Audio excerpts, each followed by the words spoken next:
Hey everybody, Jake here from Bearded Gear, and I'm ready to do my full review on this behemoth.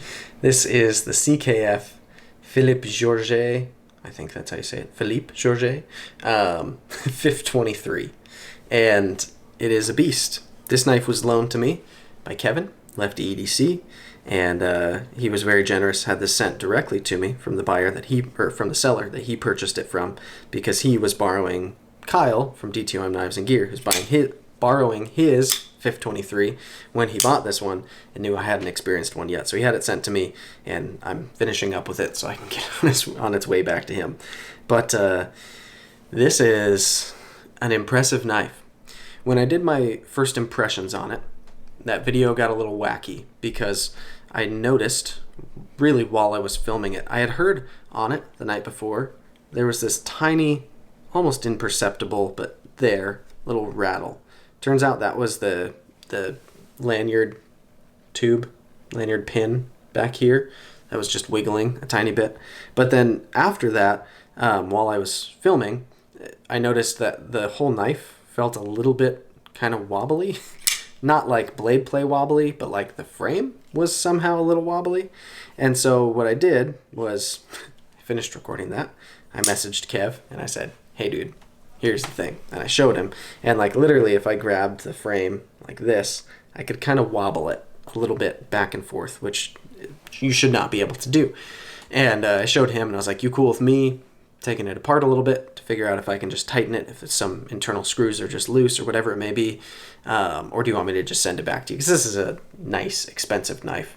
Kevin is a really good friend, so he's like, yeah, dude, try to fix it, see what happens. So I sent him updates as I was going through it. But basically all I needed to do was take off this show side scale, and under it there were, I think, 2 spots where there were some screws that were just loose. And to be fair, this knife was secondary. It could have been taken apart by someone else. Not saying CKF sent it loose, or maybe it just worked itself loose, but the screws were really loose in there.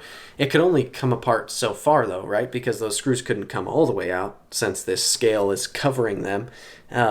So it ended up being fine. I tightened it down. It's been fine ever since. I've carried it a few more times, and it's doing great.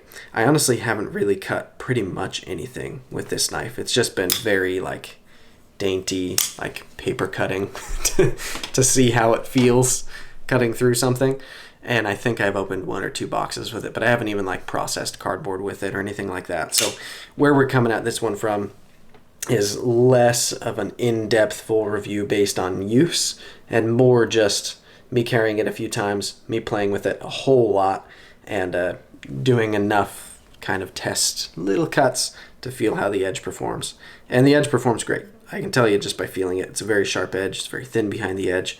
So we'll talk more about that. But yeah, so that's where we're at with it. The reason why it was loose in the first impressions was just that it had come a little loose. I don't know what caused that, but I was able to fix it very easily, and there were no problems there. So let's jump in and kind of go over my more normal talking points for a knife review. I'll start with Ergos. Ergonomically, this knife is way better than I expected it to be, frankly. You can see in this kind of forward groove here, I can literally get 3 fingers.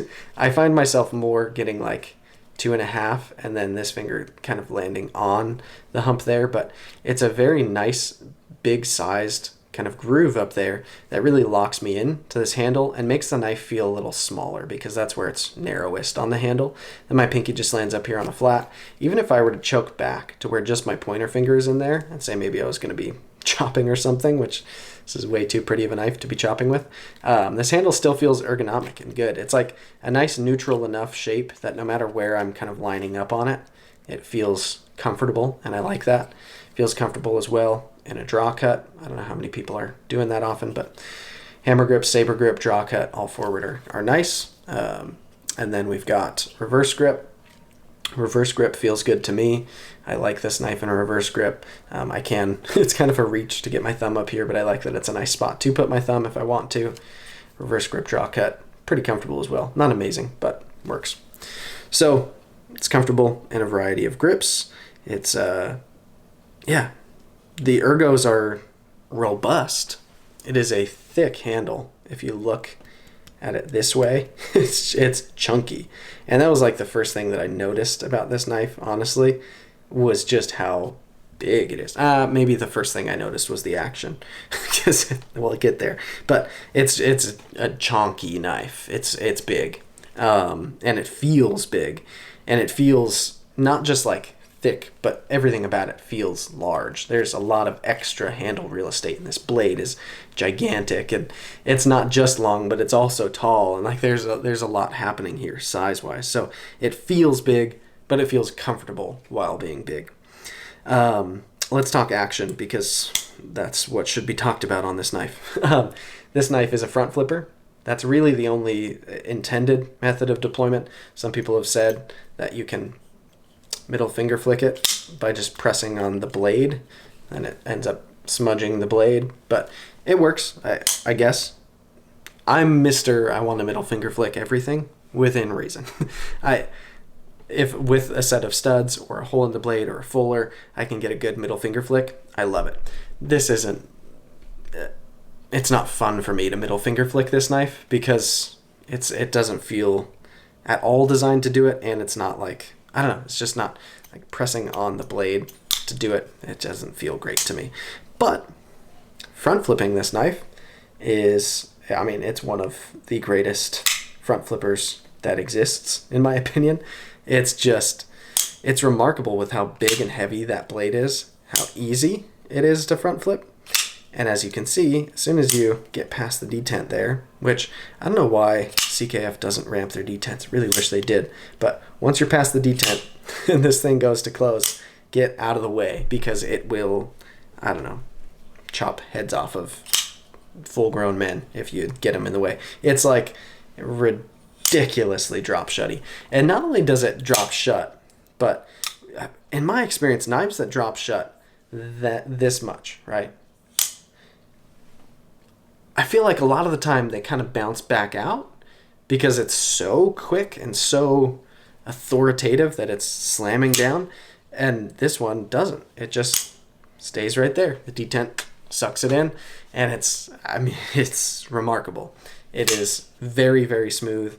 Right now, there's the tiniest perception of blade play in here, the way that it's assembled. I'm not going to torque down on it or anything. I'd imagine you could tighten it up. It's probably still going to be drop shutty, because, I mean, even if this was twice as tight, that's still going to fall all the way closed. It's like, it's really, really, really fun to play with this knife because of that. That doesn't get old, in my experience. It's the drop shuttiest knife that I've experienced ever. So I like that a lot. So we've talked ergos and action. Let's talk cutting. Cutting performance, again, I haven't done a lot of cutting with it, but this blade is super usable if you are going to use it, in my opinion. It's just a very kind of intuitive shape. It's almost like kitchen knife shaped, in my opinion. It kind of feels like a folding kitchen knife in a lot of ways, just the profile of it, even the way it looks. But this nice tall flat grind, it does get very thin down here right behind the edge. It's got a very nice edge on it. It's just it's a really, really good slicer. When I've put it through paper, I mean, you can like make cool curls and stuff. It's a good slicer. It's a massive, massive chunk of blade. This is an M390, so it's just a beast. And I mean, yeah, if you wanted to get one of these to have as a hard user, I think you could do it. But this knife is gorgeous. I don't know who is really taking this ridiculously nice hand rub with zirconium bolsters and marbled carbon and like hard using it, especially because this has the polished zirconium bolsters. I just don't see it happening all that much. But it's capable. It's a very capable blade, and a very usable shape too. It's not funky or weird. It's actually really simple. It's just huge and has a gorgeous finish on it, but it's a nice simple blade. So yeah, let's talk last category being carry. This knife doesn't carry well. Look at it. It's huge and heavy and just absurd.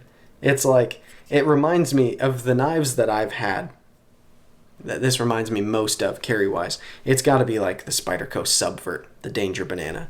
Because that thing is stupid thick and stupid huge. And I think in a lot of ways, this knife actually reminds me of that. I think if I've had a knife in my collection, like that I'd say is most similar to this, it's probably that knife. Because it's just like comical how ridiculous it is, but still very nice at the same time, right? This one's much less orange, but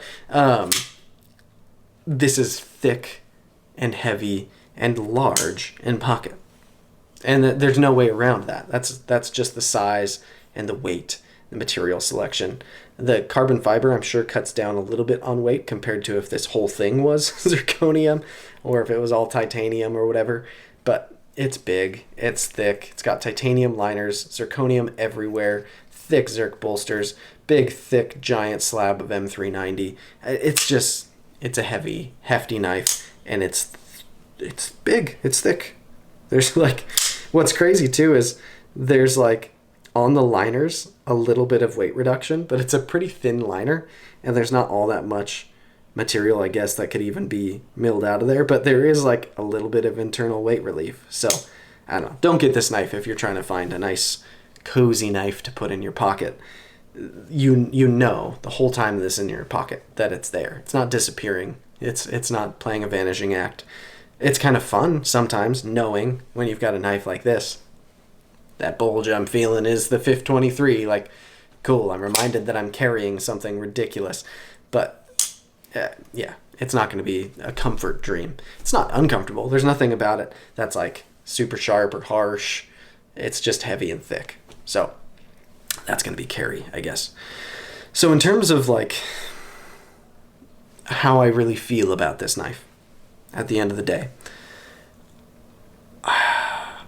it's interesting because, first of all, this size kind of puts it in a category that for me is just less likely to get carried or used if this was in my own personal collection. Also, the finishing on it, this like polished zirconium, which is a fingerprint magnet, but also I would imagine a scratch magnet. Like, this is too kind of dolled up for me. The Fif20, the smaller version of this knife, has a matte Zerk finish and is smaller, right? So that should be great for me. And part of me really wants to get one, but there was also just a pre-order for the next gen of the Fif20, and there were options. I could have picked whatever I wanted. I could have put I think you have to put like $100 and something down, and then you can pay the rest at the end when the knife is on its way, or like, I could have done that, but I still didn't. And I don't know, this knife is really exciting and really cool and really nice. And like, so many people rave about it, and the things that they say I find to be true. This knife is all of those things. It's exceptional in just about every way. But at the end of the day, I don't really feel like I need to own one personally. I feel like I just kind of appreciate it and respect it.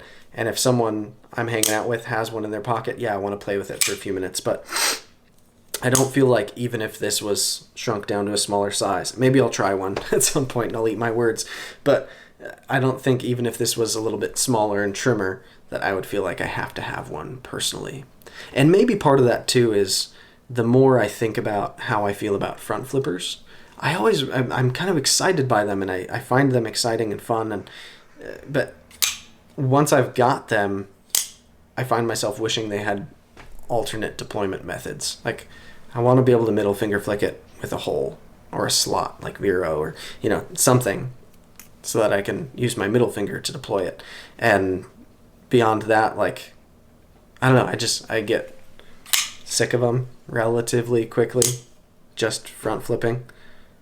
Even if it's this amazing at it, it's like front flipping, I guess, just isn't my preferred deployment method. But I don't know.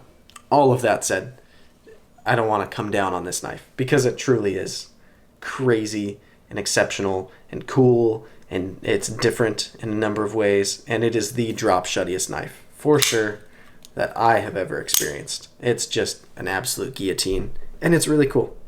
So I guess that'll be that. That's my full review on the Fif23. And thank you again to Kevin for loaning this to me. You can see his channel linked down below. And yeah, we'll see you on the next one, guys.